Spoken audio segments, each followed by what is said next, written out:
Bismillahirrahmanirrahim. Assalamualaikum warahmatullahi wabarakatuh. Waalaikumsalam warahmatullahi wabarakatuh. Alhamdulillah nih bertemu lagi dengan Kang Budi Juanda ya. Kang Budi, ternyata perjuangan Kang Budi berbicara tentang masalah buper hari ini sudah dijawab oleh pengadilan. Betul. Dan sampai berakhir di Mahkamah Agung bahwa Kuswendi sebagai pemerakarsa buper dinyatakan sebagai terdakwa dan terpidana. Ya. Dan sekarang sudah ditahan di rutan kelas 2B Garut. Saya minta tanggapan Kang Budi selaku pihak yang sejak awal menyikapi masalah ini. Ya. Oke, terkait permasalahan Kuswendi, saya pikir cukup alasan Pak Kuswendi untuk mempertanggungjawabkan apa yang telah diperbuatnya, bertanggung jawab secara hukum. Yang saat ini Pak Kuswendi sudah menjalani proses pemidanaan akibat dari perbuatannya. Tetapi ada yang maha penting untuk kita sama-sama ungkap, permasalahan pengadaan tanah untuk pembangunannya. Itu yang luput dari saya pikir mungkin diduga ini APH itu tidak mempertanyakan masalah itu. Gitu kan, gitu. Karena Pak Kuswendi itu dijerat dengan Undang-Undang Lingkungan ya, nomor 3 2009. Oke. Ya. Tetapi tentang pengadaan tanah untuk pembangunannya itu bagaimana? Oke. Inilah yang menjadi PR saya dan sampai saat ini membuat saya ini kok kenapa bisa seperti ini, gitu kan? Maaf nih Pak Budi, pernah saya konfirmasi Pak Kajari yang lama ya, Pak Azwar, hari itu menjawab bahwa beliau selaku pimpinan Kejari Garut siap untuk memproses ketika ada laporan. Makanya saya pernah juga bertanyakan ke Kang Budi, kapan nih membuat laporan tentang dugaan tindak pidana korupsi tentang pengadaan lahan buper. Oke, terkait masalah laporan, insya Allah saya secepatnya juga, karena masih ada alat-alat bukti yang berupa keterangan-keterangan dari SKPD. Karena begini, kenapa saya menyikapi permasalahan tersebut? Sejak dari mulai perencanaan, kan itu sudah diketahui bahwa wilayah bumi perkemahan itu adalah daerah rawan bencana A1. Zona merah ya? Zona merah. Bahkan waktu itu dikuatkan lagi dengan surat dari Badan Geologi ya, bahwa tidak boleh di sana. Nah, permasalahannya kenapa? Dalam hal ini pemerintah Kabupaten Garut memaksakan agar dibangun di wilayah di Gunung Guntur. Sedangkan masih banyak kan, ada Gunung Telaga Bodas waktu itu, ada Ranca Bango gitu kan. Ada banyak alternatif. Kenapa dipaksakan di sana? Nah, berawal dari kenapa dipaksakan. Nah, kita mulai menggali fakta-fakta kenapa ini pertanyaan dari dipaksakan tersebut. Nah, garis besarnya dipaksakan.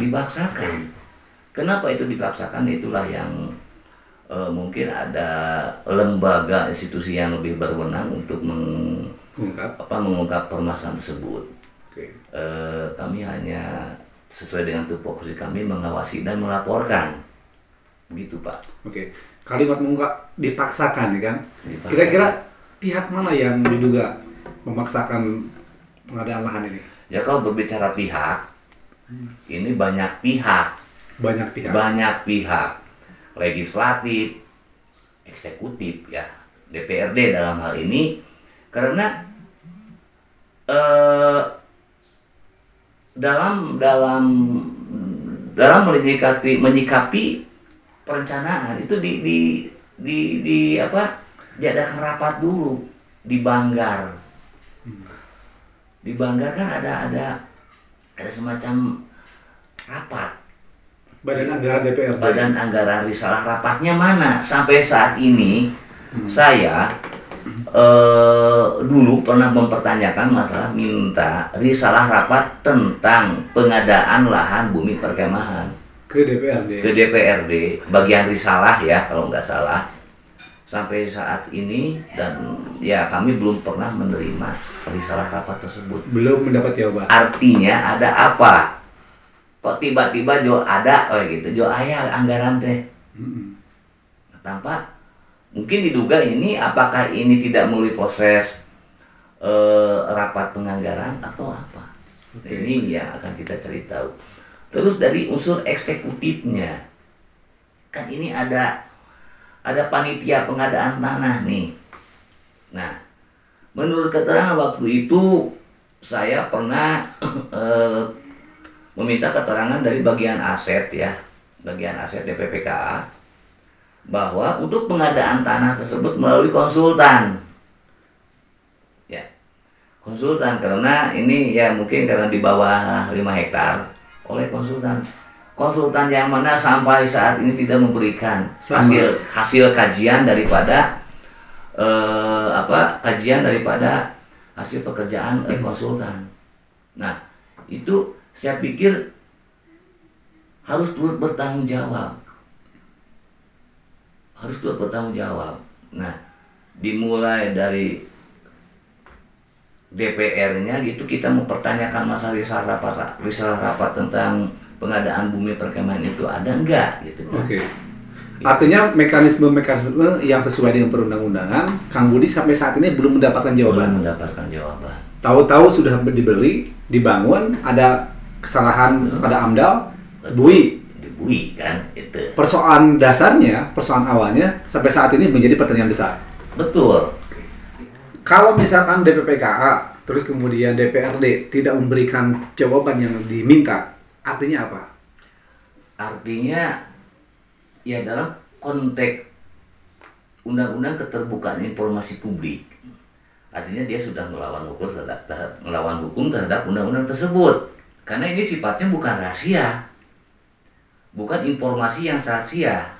Artinya publik harus tahu. Nah, berawal dari dipaksakan tersebut itu kenapa gitu kan? Kenapa kan di DPR itu kan ada mungkin banyak ahli hukum gitu kan, anggota DPR itu. Nah, ini kenapa? Apakah dari master plan perencanaannya di sana memang sudah harus di sana? Sepertinya DPR sebagai wakil rakyat itu harus mempertanyakan kenapa harus di sana. Jangan terkesan maaf tanda kutip diam saja. Jangan terkesan tanda kutip diam saja dan malah ikut ke dalam arus yang diduga itu salah menurut pandangan saya gitu kan. Betul. Karena yang jelas itu daerah rawan A1 yang harus diperhatikan. Kalau terjadi gempa, kalau terjadi retakan-retakan tanah, ini kan di cut and fill lagi, dipotong. Dipotong gitu kan. Nah, banyak masyarakat yang tidak paham nih Kang, cut and fill, bisa dijelaskan nggak? Cut yang seperti apa? Ya cut itu ngambil dari sini, di fill-nya ke yang memang harus diratakan gitu kan. Fill-nya itu kemana? Kalau cut itu terjadi. Oke. Ada perubahan struktur tanah ya? Ada perubahan struktur tanah. Ada perubahan kan dalam perda juga kan perubahan diatur tentang barang siapa merubah struktur wilayah konservasi misalkan, itu kan dipidana. Nah, artinya saya pikir siapa yang harus bertanggung jawab dalam permasalahan ini? Artinya diduga ini ada aktor intelektual yang memainkan. Yang sampai saat ini tidak pernah terungkap. Kalau berbicara masalah Buper terkait dengan Kuswende sebagai pemrakarsa, itu memang sudah divonis ya. Betul. Tetapi dalam konteks rencana dan penganggaran itu sama sekali sampai saat ini masih abu-abu. Masih abu-abu. Ini apakah itu masuk dalam materi penyidikan atau tidak? Saya juga tidak tahu kan. Betul. Itu. Karena menurut pandangan saya, kalau komprehensif itu harus dimulai dari semenjak rencana pengadaan tanahnya. Itu tadi dipaksakan kembali. Kenapa dipaksakan? Sudah tahu itu rawan A1 gitu. Betul. Itu. Jadi jangan merunut langsung pada hasil ya, tetapi Hasil. pada proses dan awal Proses, perencanaan. dari perencanaannya berarti dari perencanaannya juga sudah diduga ada niat melawan hukum, melawan Sehingga aturan. akhirnya Akhirnya jadilah korban. terbukti kan Pak Kuswendi dipidana karena perbuatan melawan hukum tersebut. Oke. Nah, artinya masih ada, saya pikir ini yang harus diungkap itu siapa aktor-aktor di balik pengadaan tanah tersebut. Kenapa harus di sana, kekeh kudu didinya gitu. Oke, berarti konteksnya saya sudah agak cukup paham nih Pak Budi, bahwa dari perencanaan itu sama sekali belum ada jawaban, belum ada gambaran dari Kang Budi. Yang kedua, Kang, pernah juga ada pertanyaan dari sejumlah elemen masyarakat tentang penganggaran. Berapa uang yang dikeluarkan oleh pemerintah daerah untuk membeli aset? Betul. Karena penambahan aset tidak bergerak. Katanya dibeli dari seseorang. Ya. Nah, mekanisme itu dipelajari juga nggak Kang Budi? Atau dipertanyakan juga nggak? Harus dipertanyakan. Itu harus dipertanyakan. Pertama kan itu kaitannya berbatasan dengan kawasan BKSDA ya, kawasan kehutanan ya. Betul. Nah ini pada saat pembelian tanah, ini BPN juga nih kita akan pertanyakan kepada pihak BPN, apakah pada saat pengukuran masuk ke wilayah BKSDA atau tidak. Nah, karena dalam konteks pengukuran itu ada asas publisitas dan ada asas kontradiktur. Artinya ada pengumuman dan pada saat pengukuran berita acara pengukuran itu harus ditandatangani oleh masing-masing pemilik tanah yang berbatasan. Dalam hal ini BKSDA apakah ikut menandatangani? Enggak, itu yang harus dipertanyakan. Oke. Itu dalam konteks asas kontradikturnya. Apakah pihak BKSDA ada yang menandatangani berita acara hasil pengukuran? Itu. Dan apakah sampai saat ini, ya, sampai saat ini 2021 ini sudah terbit belum sertifikatnya tentang lahan buper tersebut yang dijadikan bumi perkemahan tersebut? Itu yang harus dipertanyakan kepada pihak aset. Bagian aset ya? Bagian aset. Proses permohonan sertifikasinya sudah dilakukan. Karena ya kembali, kalau itu sudah dilakukan, kami akan bertanya lagi dalam konteks asas kontradiktur tersebut. Pada saat pengukuran, berita acara yang menandatangani siapa saja, karena mengingat itu berbatasan dengan wilayah BKSDA. Budi, kalau dari rencana sudah dianggap diduga ada pelanggaran hukum, terus kemudian pelaksanaan juga ada pelanggaran hukum, penggunaan anggaran ini apakah sama ada pelanggaran hukumnya? Diduga, itu akan kuat dugaan sekali itu diduga. Karena kan ini faktanya seperti ini. Fakta hukumnya adalah Pak Kuswendi sekarang terpidana atas kasus pembangunan bumi perkemahan tersebut. Ya, Pak Kuswendi katanya dipidana dengan undang-undang lingkungan ya, undang nomor 32. Betul. Kenapa hanya masalah lingkungannya saja? Kenapa tidak ada tindakan preventif dari pihak eksekutif dan DPR ya dalam hal ini agar permasalahan tersebut tidak terjadi? Ya. Tidak mengantisipasi ya? Tidak mengantisipasi. Kalaulah pada waktu itu ada master plan, ada kajian, ada DED kan, tahapannya seperti itu dalam perencanaan. Dalam master plan-nya kan, itu secara global perencanaan. Masuk ke setelah itu ada FS, visibility tadi kan dilakukan kajian, apakah tanah tersebut tidak rawan atau layak atau tidak, gitu kan. Nah, pada saat itu bagaimana itu kawan-kawan perencanaan melakukan visibility study, FS. Nah, kalau ada tindakan preventif, tidak mungkin ini terjadi. Oke. Pak Kuswendi tidak mungkin jadi terpidana sekarang, Pak. Nah, artinya ini harus merunut kembali ke belakang, Pak. Ke awal ya? Ke awal pada saat perencanaan. Intinya di perencanaan. Oke, Kang Budi, terakhir nih, dari persoalan ini, temuan apa saja yang sudah diperoleh oleh Kang Budi dan kawan-kawan? Ya, Artinya banyak temuan lah, sangat banyak temuan, sehingga mengapa hasil dari temuan-temuan itu salah satunya Pak Kuseni menjadi terpidana. Iya. Oke ya. Terus temuan-temuan yang kami temuan itu biasa berupa bukti-bukti dokumen dan keterangan-keterangan ya. Oke. Dan berdasarkan keterangan-keterangan ini kan masih simpang siur. Karena pada waktu itu saya pernah bertanya kepada pihak aset ya, mempertanyakan minta fotokopi surat pelepasan haknya. Masih belum ada, padahal perbuatan itu sudah beberapa bulan terjadi. Surat pelepasan haknya belum nyampe katanya ke. Seharusnya terbalik ya, harusnya SPH-nya keluar dulu baru ada pelaksanaan kegiatan. Betul. Ini terbalik, kegiatan sudah ada, SPH-nya belum ada. Belum ada itu. Oke. Itu yang maha penting untuk kita. Nah, yang paling menarik Kang Budi, pernah kita juga berbincang bahwa persoalan di Kabupaten Garut ini seakan-akan ada kesengajaan. Persoalan AMDAL terjadi di berbagai kegiatan. Betul. Pandangan Kang Budi seperti apa? Ya itulah, karena kalaulah Pemkab Garut mengambil hikmah di balik suatu peristiwa, seharusnya tidak terjadi seperti poros pembangunan jalan poros ya. Tetapi saya pikir ini kok tetap mengulang-ulang kembali permasalahan tersebut, seakan-akan tidak mengindahkan aturan. Seakan-akan tidak mengindahkan. Ya, bukan seakan-akan, tidak mengindahkan aturan lagi. Agar persoalan ini tidak terus terulang, agar tidak ada korban lain, apa yang harus dilakukan oleh APH? Harus melakukan tindakan hukum yang tegas. Melakukan tindakan hukum yang tegas.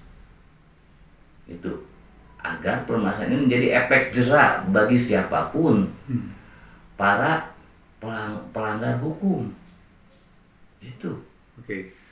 Tambahan Pak Budi, saya tanyakan juga ke beberapa pihak. Putusan pengadilan yang sebelumnya sudah berbagai tahapan dari penyidikan, penyelidikan, terus persidangan ke PT Pengadilan Tinggi dan ke Mahkamah Agung. Ya. Pandangan Akang terhadap APH seperti apa?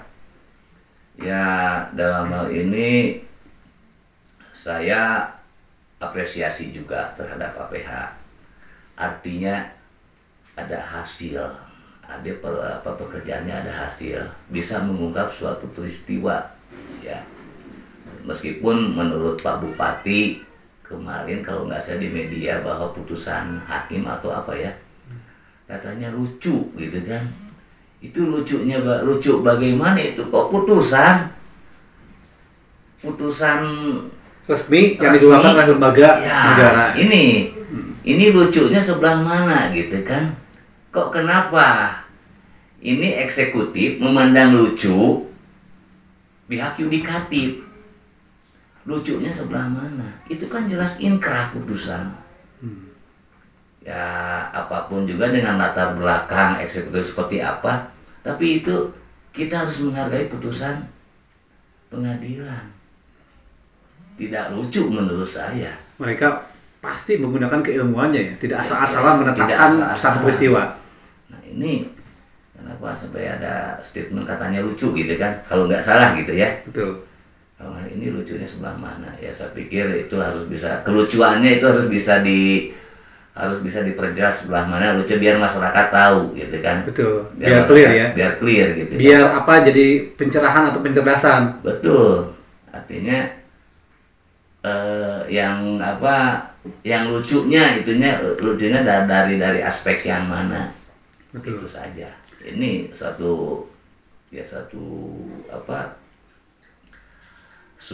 pertanyaan bagi saya secara pribadi, kok ini dianggap lucu gitu kan? Kena lucunya sebelah mana? Oke. Itu. Jadi cukup menarik juga ya. Iya. Lucunya apa? Kalau Sule kan ketika lucu dia penampilannya ngomongnya lucu. Iya, karena dia pelawak. Gitu kan. Kalau hakim ini dianggap pelawak. Bagaimana seorang pelawak bisa menjadi hakim gitu? Maksudnya seorang kapasitas sebagai hakim dianggap melawak. Kenapa dianggap melawak? Karena ada statement lucu. Itu. Oke. Ada juga Pak Budi di beberapa media bahwa katanya Pak Bupati siap pasang badan. Itu maksudnya apa ya? Menyikapi itu seperti apa?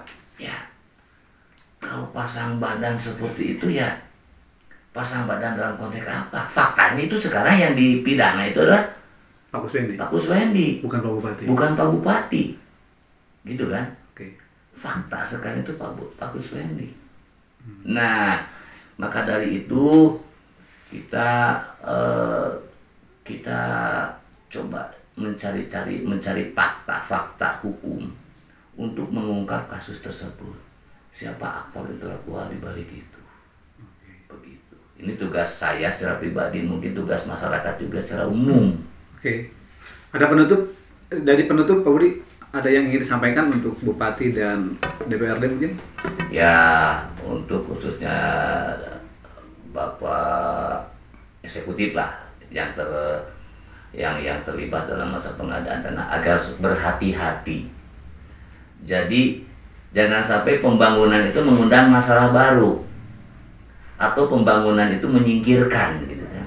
Jangan, harus berhati-hati dari sejak awal perencanaan gitu kan. Jadi asal jangan asal-asalan gitu.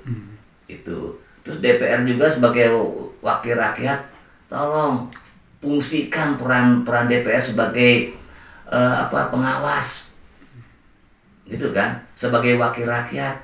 Kalau memang tidak boleh ya berbicara tidak boleh. Jadi jangan sampai karena ada faktor-faktor tertentu misalkan ya, sehingga tidak boleh jadi boleh. Jadi harus tegas ya. Harus tegas. Karena apapun juga DPR itu dipilih oleh rakyat, oleh ribuan. Dewan yang terhormat, gitu kan, yang terhormat. Artinya mengeluarkan kebijakan itu harus bisa dihormati oleh rakyat. Karena tidak mungkin kalau tidak melalui proses penganggaran di DPR, gitu kan. Kalaulah DPR melakukan pengawasan yang baik, tidak mungkin terjadi seperti ini.